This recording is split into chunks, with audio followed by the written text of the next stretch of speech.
Welcome to our channel, ladies and gentlemen. I hope that you are having an amazing Sunday. Ladies and gentlemen, Martha Karua is a Kenyan politician who needs no introduction.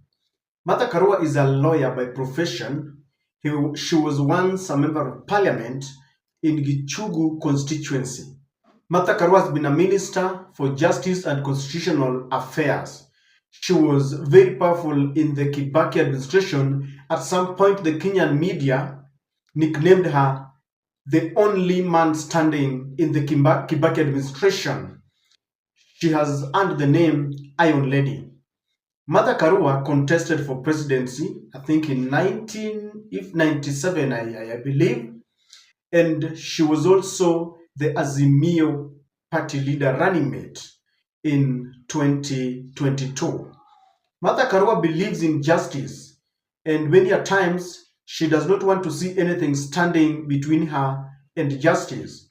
Sometimes back in the Kanu era, she walked out of Moi. Moi was then very powerful and no one believed that you could walk out of Moi. She did that in full glare of cameras. Now, after they lost the 2022 presidential election, one that they believed was really rigged, she didn't like the non-judicial terms that the Kenyan Chief Justice Martha Koome used, like hot air and wild goose chase, among other non-judicial terms. And Martha Karua extended her pursuit for justice to the East African International Court. And she extended her pursuit for justice to the East African Court of Justice. And I think, as usual, nothing came out of it. So Martha Karua believes in justice. The other day, she was in Uganda to try and pursue justice in the case where Ugandan opposition chief Kizza Besigye was forcefully abducted from the Kenyan soil and taken to Ugandan court-martial. Apparently, Kizza Besigye had been invited for a book launch. Martha Karua was launching some book and she had invited Kizza Besigye, and that's how Kizza Besigye was abducted. So Martha Karua had got interest in this case. It did not end there. When the Tanzanian authorities, under the leadership of Mama Suluhu, arrested the Chadema party chairperson Tundu Lissu and charged him with treason, Martha Karua started following that case. And this did not resonate well with the East African president. And she has become a marked person. So today, Martha Karua was in Tanzania. She was headed to Tanzania at the invitation of the East African Law Society. They were going to take part, I think, as observers in the very case of Tundu Lissu, because they've been demanding for justice. And Martha Karua was detained.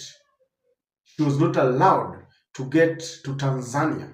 Ladies and gentlemen, kindly welcome to our channel. If you're watching us for the first time, please subscribe to our channel and click the notification bell, like and share our videos. Thank you very much for your continued support. I want us to watch Martha Karua giving the whole world this information, then we come back and try and dissect and make sense out of what is happening. We are awaiting deportation. Here we are. These are our bags. They've just given us back our bags on the way to the deportation room.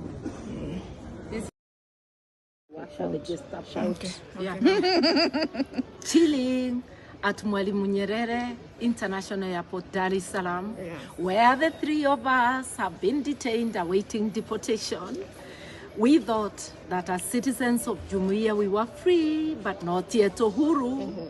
The great Mwalimu Nyerere, who welcomed all people, the oppressed of Africa, this is not what he must have envisaged, that we can be detained here. The common thread among us, we are guests of East Africa Law Society, and there is fear in this government of our dear Mama Suluhu about people who may be interested in the politically motivated cases against Tundu Lissu. Aluta continua. Aluta continua. Ladies and gentlemen, you will realize that in Africa, there is nothing like independence. You know, our founding fathers fought for independence and people paid by their blood. But we have not attained that independence because the neo-colonialists came back and they are here even stronger than before. There is no democracy, there is no justice, there is no independence. That is why when you look at the West African countries, it is like they have just realized that they are now regaining their full potential and they are gaining that independence. And they're saying by hook or crook. In fact, we've never been proponents of militarization of a country. But when you look at what Traore is doing, then you are tempted to imagine that sometimes we even need dictators in our country if it is good for the country, if it is benefiting the wananchi. Instead of presidents who pretend that they are preaching democracy, yet they are being used, they are puppets of the international community. Ladies and gentlemen, we don't have independence in Africa, and it is upon the African youths to stand up and fight for their rights. Not only youths, but all the African citizens must wake up and fight for their justice. There is no way Martha Karua is being denied just because she's got some interest in a case that involves Tundu Lissu. Remember, Tundu Lissu was once shot at, I think more than 12 times. Can you imagine one person being shot at 12 times that he was flown to, if it was not US, I don't know. So the fight for justice continues. That is why Martha Karua says, Aluta continua. Some people are saying that there is Ruto's hidden hand. Why? If you look at let me just say the whole of Africa, most of the presidents who are in power are there as a result of rigging elections. They're frustrating the opposition leaders. Number two, there is unity in the larger East Africa. Wanaita Jumuiya ya Afrika Mashariki. The East African community heads have united to subvert justice and they are ruling with iron fist. That is why Bobby Wine, who is a young man, an opposition leader in Uganda together with Kizza Besigye, are being mistreated. Their members are being mistreated. There are certain videos coming from those countries. If you would have access to them, then you would understand that really we do not have that democracy or independence that we're fighting for. If you look at the way Tundu Lissu is being treated and his allies, if you look at the way Gen Zs were treated when they went to the street to compel William Ruto to listen to them, and the way Kizza Besigye was abducted from this country.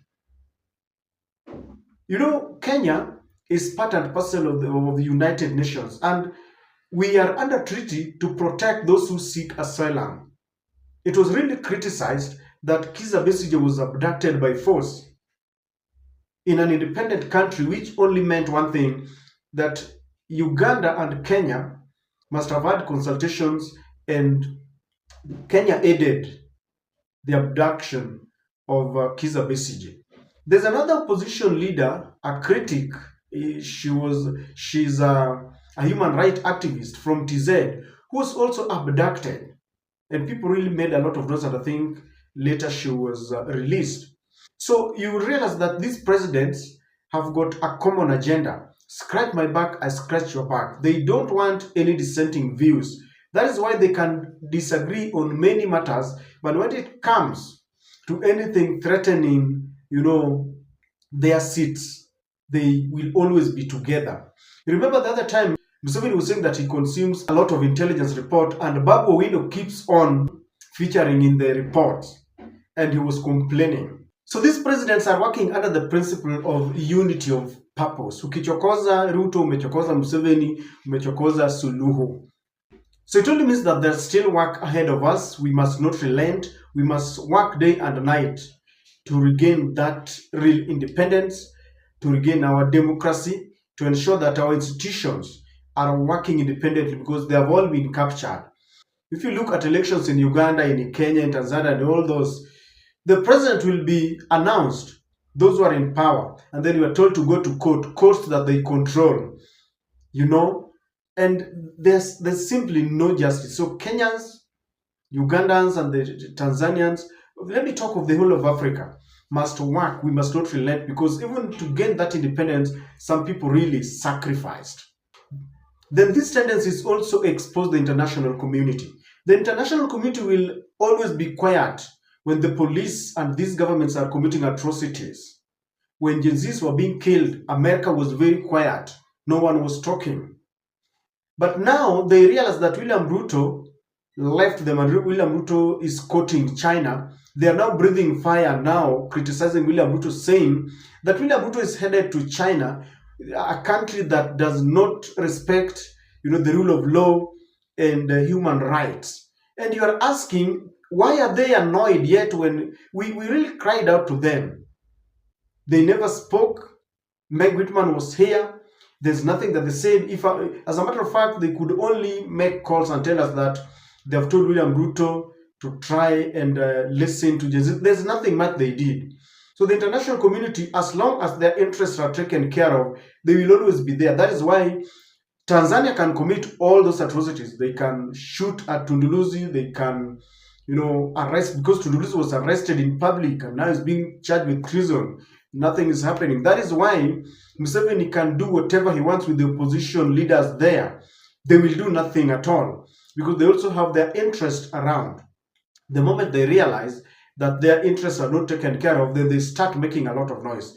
So, ladies and gentlemen, the detention of Martha Karua simply tells you that all these presidents are just common figures. The same way, look at your parliaments in the countries where you come from. Look at the parliamentarians in Uganda, in Tanzania, and all those. Those people are the same characters, same suspects. You may think that things are changing, but the more they change, the more they remain the same. In fact, that is what we are going to witness even in the 2027 elections. I have seen those who are preparing to take over from Ruto. They are the same people, same character. They take care of their interests. In fact, I dare say that immediately after 2027 elections, if William Ruto does not win, whoever takes power will invite William Ruto and they will form part of that government. And we can keep this conversation, and you will see, you can take that statement to the bank. I thought that maybe as Kenyans we would have produced some new blood to go and sit in that office. But when you look at people like Raila, Ruto, Kalonzo, Matiani, Gachagua, Martha Karua, look at those people are the same. And you see, there is that hyped kind of euphoria. We are very happy Ruto must go. But these people are the same. If we don't get someone new, I can assure that there will be no change. So, ladies and gentlemen, all these politicians, all these presidents, they have a common agenda to protect and preserve their ill-gotten wealth. And they will not want someone who might come and start questioning and even jailing them. So they will always even donate military to try and protect the incumbency. That's why we've had rumors of Ugandan forces in Kenya. We've had some rumors. There was a time that Martha Karua told us that some foreign police were seen and they were part of the abducting team that was harassing our people. And I think these are things that must have come out. Maybe Suluhu called William Ruto. Kwa nini huyu mtu wako anatusumbua hivi? William Ruto akamwambia, wewe, hata mimi nimechoka na yeye huko ananisumbua. Wewe usikubali aingie hapo. Detain and deport her back to the country. I don't know what you think, ladies and gentlemen, but we're still staring at a continent that has work ahead. People must rise up, especially the youths, the millennials plus the Gen Zs. The numbers favor them, and they should wake up and ensure that they show direction. When they walk to the streets in anger to protest against the Finance Bill 2024, Ruto succumbed, Ali. And this only shows that if youths wake up with the support of the parents and the other brothers and sisters, they will always win. And so the youths of Africa must wake up now, because the time is now and not tomorrow.